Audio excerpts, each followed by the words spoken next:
The How To Series, brought to you by the Women's Business Center of North Alabama.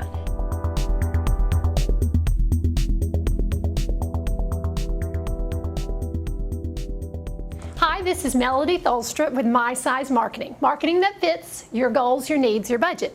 And we're in the next installment of the How To Series with the Women's Business Center of North Alabama.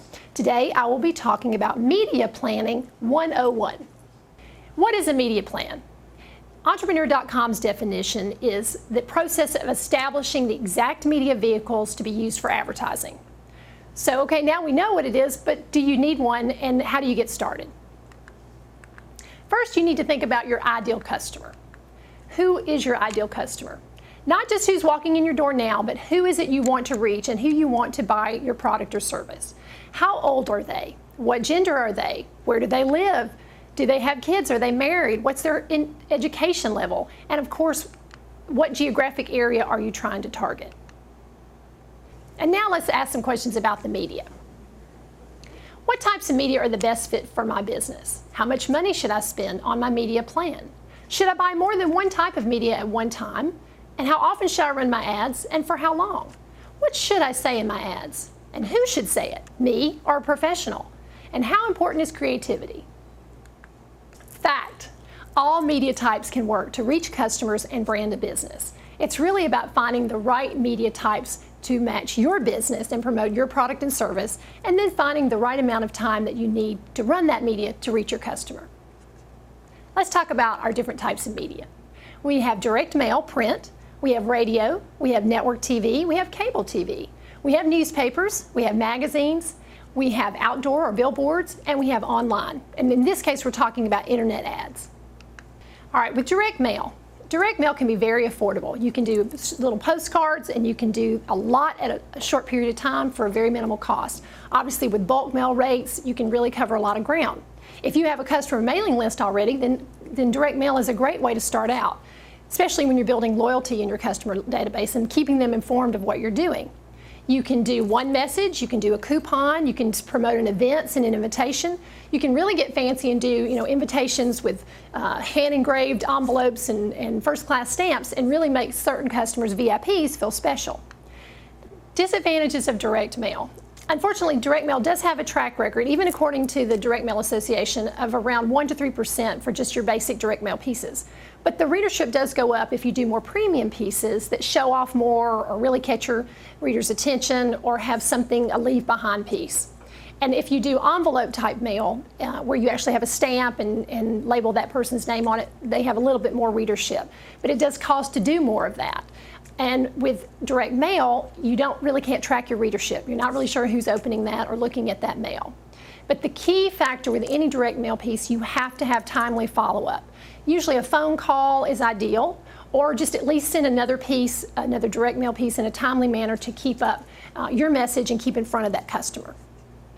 Radio. Luckily, with the internet, we actually have radio not just in our cars and our homes, but we have it on our computer. So radio can be a great way to promote your business. It can be inexpensive to produce a radio spot. You can buy more than one station and reach your demographic that way, even if they're channel flippers like most of us are. And you can change out a radio spot pretty quickly, especially if you have the radio staff doing your production.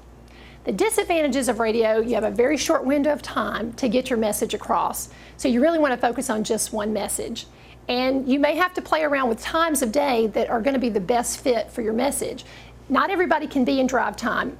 That's usually the 6 to 9 a.m. slot. You can't always be there. So does your business, do you want to promote around lunchtime or after work time? Or even are you a weekend business and you really need a lot of traffic, you can promote toward the end of the week. Also, a lot of car dealers do a lot of promotion toward the end of the month, radio and TV. So look at the beginning of the month for some of your buys, especially in radio, because you can get a lot more frequency and not miss out on some of those prime spots. Okay, now let's talk about network TV. Network TV, as opposed to cable TV, you get a broader reach. With some of your basic channels, NBC, ABC, CBS affiliates, Fox, you can reach a very big area. Here in our area, we can reach all of North Alabama with most of our major networks and some of Southern Tennessee.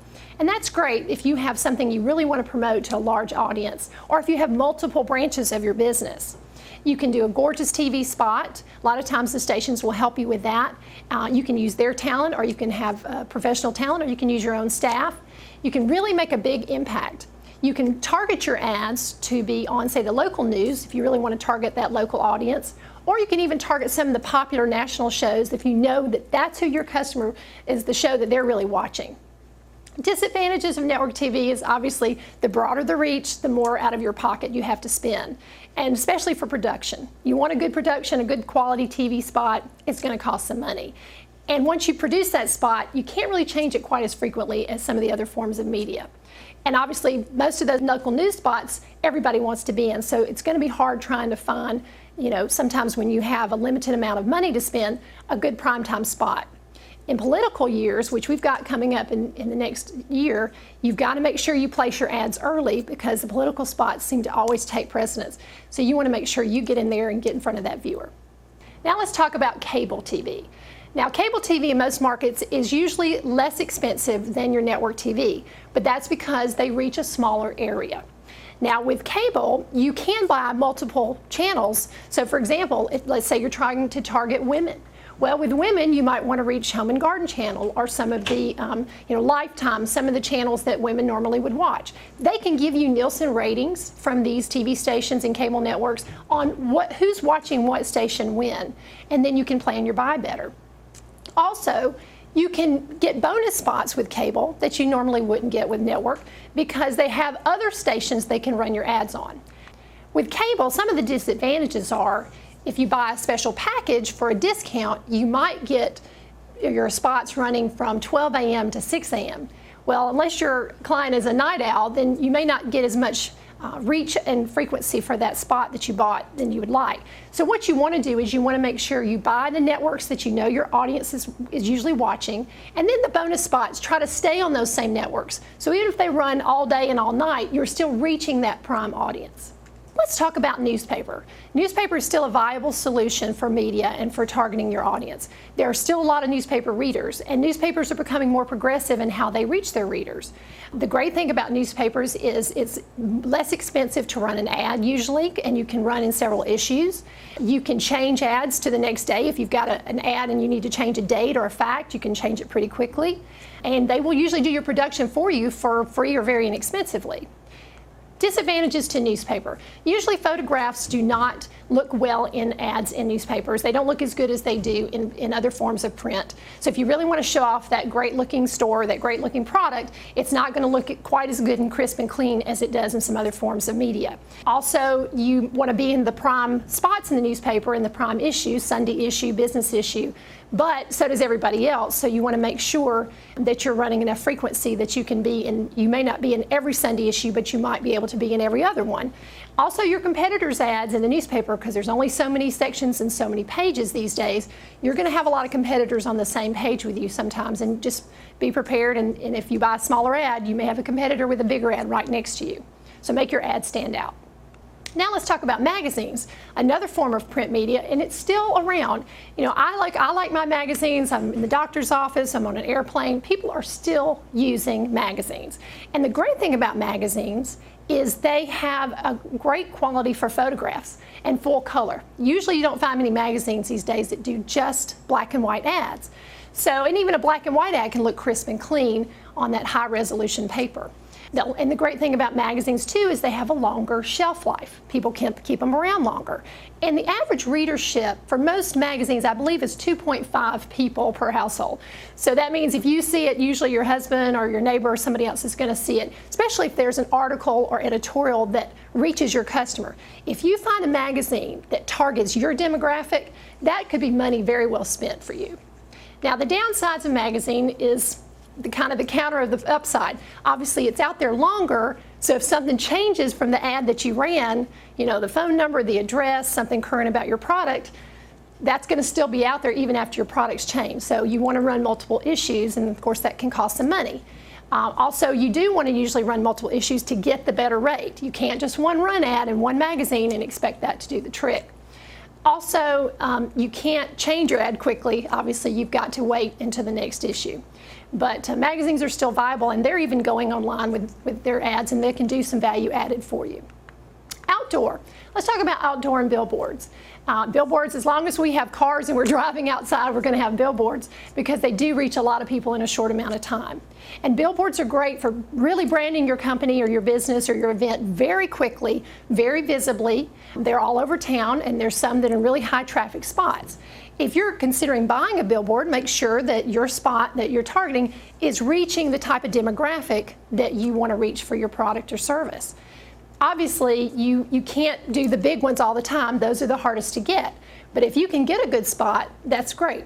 One way you can do that nowadays, they have digital billboards. And digital billboards basically split 2 or 3 or 4 slots between businesses. So you may not be the only ad shown, but you're only one of, say, 4 or 5 shown, and it's very visible, and it's usually in a high traffic area.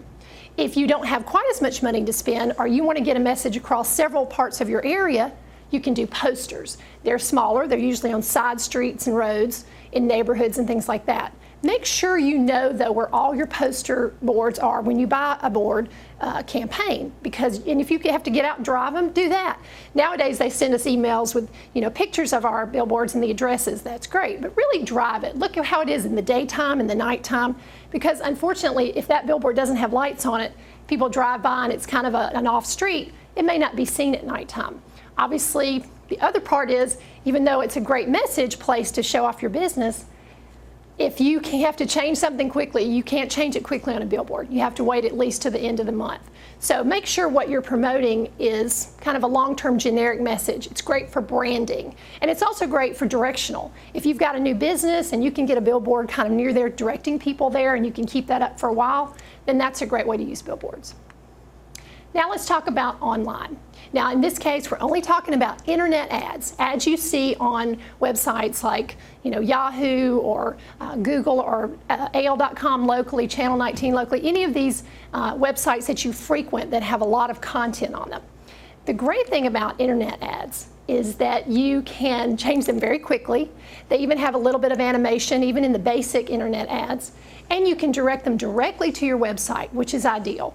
And the great thing also about most internet ads is now they can track them. They can tell you how many times the ads have been seen, how many times people have actually clicked on the ad to go to your website, and then you can go from the other side and track from your website where these click-throughs are coming from.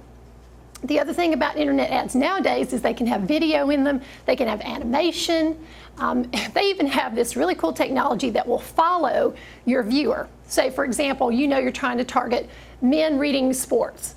I know, for example, in our local area in AL.com, there's a great sports section because of Alabama-Auburn football. Well, you can have an ad that tracks people through that football section and is targeted to that reader. It's kind of scary, but it's really cool, and it actually does work because people do respond to frequency, whether it's radio, TV, internet, print, or anything else. So that's the great thing about internet. Now, the downside is a lot of people, especially in businesses that do firewalls and things like that, they may prevent ads from showing, and people can block these ads from showing. That's their choice, and that's something you can't really control. People are more used to internet ads, but doesn't mean they click on them any more frequently. In fact, a lot of times they may not, but it's still branding. And just because you can track it, you want to make sure they're actually buying. But at least you can track it, and that's something a lot of media you don't always get.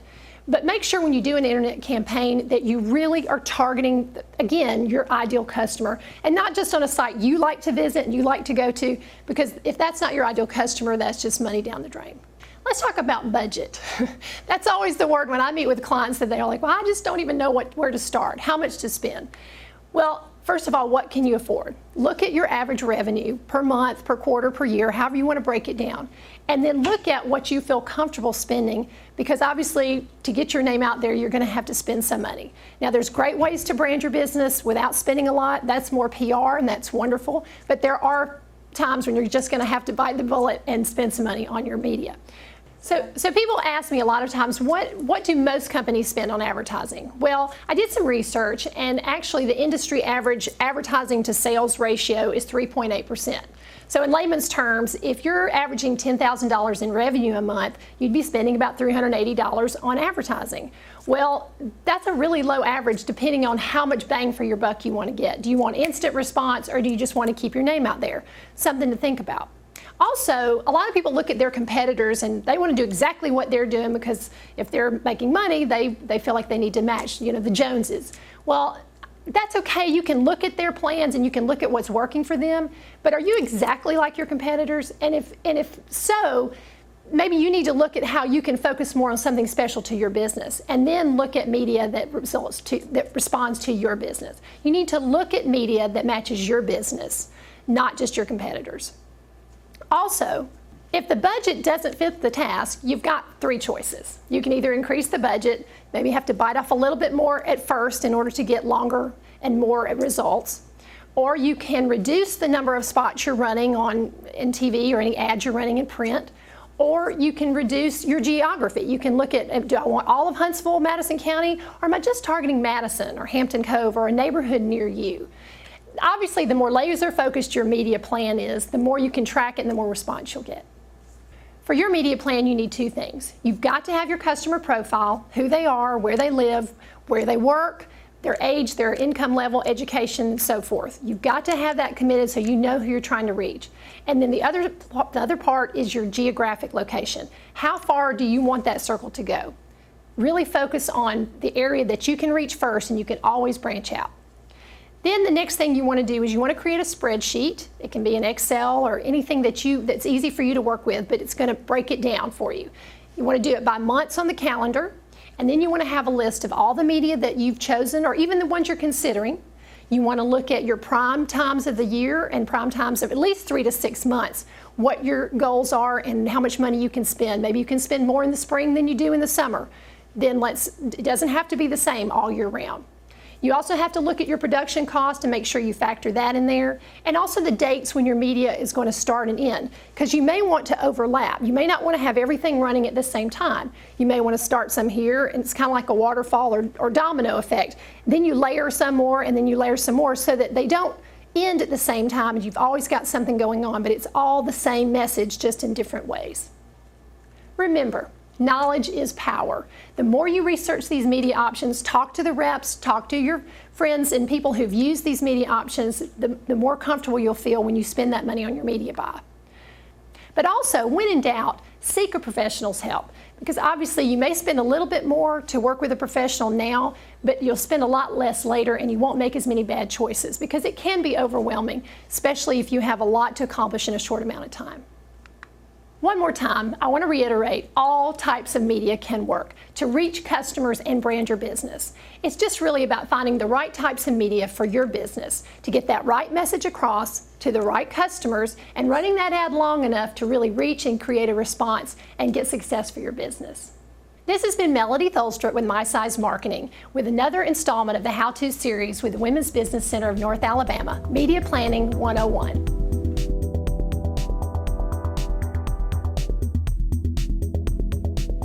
The Women's Business Center of North Alabama, WBCNA, is a nonprofit organization whose mission is to help women and men start and grow a business and generate economic growth for the region. This is accomplished by serving as the premier source for information and access to resources, facilitating their self-discovery and personal development, and providing a mentoring process to support, nurture, and advocate the development of their business. WBCNA's services include startup assistance and nurturing, access to reduced rate services, access to financing, networking and business matchmaking opportunities, referrals to other resources, counseling and formal mentoring, executive level coaching, and business advisory boards. Specialized services of the WBCNA include the Government Procurement Assistance Center and the Veterans Business Assistance Center. For more information about WBCNA, please visit our website, wbcna.org. Get personal, create success.